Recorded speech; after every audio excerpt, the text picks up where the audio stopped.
அந்த நிலத்துக்கு போகட்டும், அந்த நிலம் போகுதான்னு பார்ப்போம். நீங்க பச்சை துண்டு தான் மனித வாழ்க்கையை பாதுகாக்க போகுது, நிலத்தை பாதுகாக்க போகுது, விவசாயியை பாதுகாக்க போறது பச்சை துண்டு தான். போடாம போட்டுங்க, போட்டுக்கிட்டு போங்க. போட்டுக்கிட்டு போனீங்கன்னா உங்களுக்கு பிரச்சனை குறையுதுன்னு அர்த்தம்.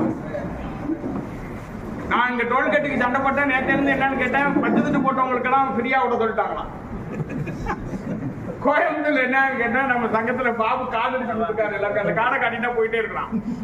அதனால நல்லா புரிஞ்சுக்க, பச்சை துண்டுக்கு தான் மரியாதை. தயவு பண்ணி சொல்றேன், வேற துண்டு எல்லாமே உங்களை ஒழிக்க வந்துருக்கு துண்டு.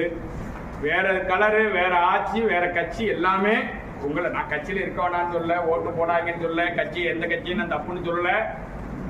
நான் இப்ப இவ்வளவு நாளைக்கு பேசுனதுக்கு ஒரு கட்சி போராடி இருக்கா. என்ன கொடுமைங்க. நேற்று அண்ணா யூனிவர்சிட்டியில் நடந்தது, கற்பழித்துங்கிறது அவன் போய் தப்பு பண்ணாங்கிறது ஒரு குற்றம்.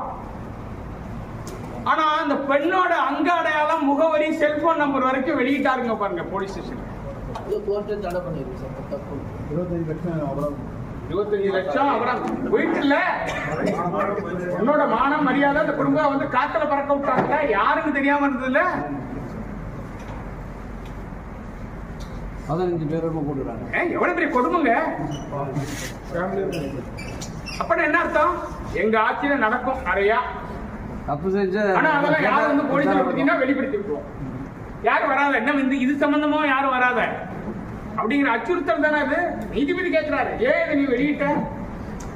இவ்வளவு கொடுமை பாருங்க. எப்படிங்க வாழ முடியும்? யாரை நம்பிக்கை வாழ்றது? பிரஸ் மீட்டிங் கொடுத்ததே கண்டனம் பண்றாரு. போலீஸ்கார் பிரஸ் மீட்டிங் கொடுத்து கண்டனம் பண்ணுது. ஆமா, நீதிமன்றத்துல சொல்லணும், நீதிபதியில சொல்லணும். சட்டத்தை நிர்ணயம் பண்றது நீதிபதியில. அவர் படிச்சவரு, மந்திரியா இருக்காரு சொல்றாரு. மந்திரியா இருக்கிறது சொல்றது சரியில்லைங்கிறத தப்புங்கிறத நீதிபதியில சொல்றாரு. நீதிபதி சொல்றதுன்னா வேற வார்த்தை. இப்ப சொன்னவரை முதல்ல வந்து நடவடிக்கை எடுத்து இந்த கோர்ட்ல கொடுத்து, நீங்க நடவடிக்கை என்ன எடுக்க போறங்கிறது தெரியாது.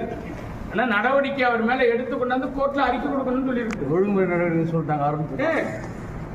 என்ன கூட கேட்டாங்க, சிபிஐ விசாரணைக்கு வரலான்னு. ஏன்னா இப்ப மத்திய மாநில அரசுக்கு போறவருக்கு ஒன்று சந்தேகம் வந்துட்டு, அதனாலதான் சிபிஐ விசாரணை கேட்கல. இப்ப நீதியரசர் என்ன பண்ணிருக்காங்க, வெளிமாநிலத்தில் இருக்கிற ஹையஸ்ட், ரொம்ப ஹை லெவல்ல இருக்கிற ஐபிஎஸ் ஆபிசர் பெண்கள், ரொம்ப நண்டி கூட இருக்கிற பெண்கள், 3 பெண் அதிகாரி, ஐபிஎஸ் அதிகாரி தலைமையில போட்டுருக்காங்க விசாரிக்கிறதுக்கு. உயர் நீதிமன்றமே யார நம்புறதுன்னு தெரியாம அது நேரடியா ஆளு இந்த நாடு விசாரிப்பாங்க. பேரை கேட்கறதுக்கே நாளைக்கு தான் வந்து சேர்றாங்க அவங்க எல்லாருக்கும். இதெல்லாம் ஏன்னா நாட்டுல அட்டூழியம் பெருகி போச்சு. சட்டம் போட்டு எல்லாம் நடக்குது. சட்டம் போட்டு ஒரு புகார் கொடுத்தவங்க உள்ளரங்க அடையாளம் வரைக்கும் சொல்றதுக்கு சட்டம் போட்டு தானே வெளியிடுது. நீங்க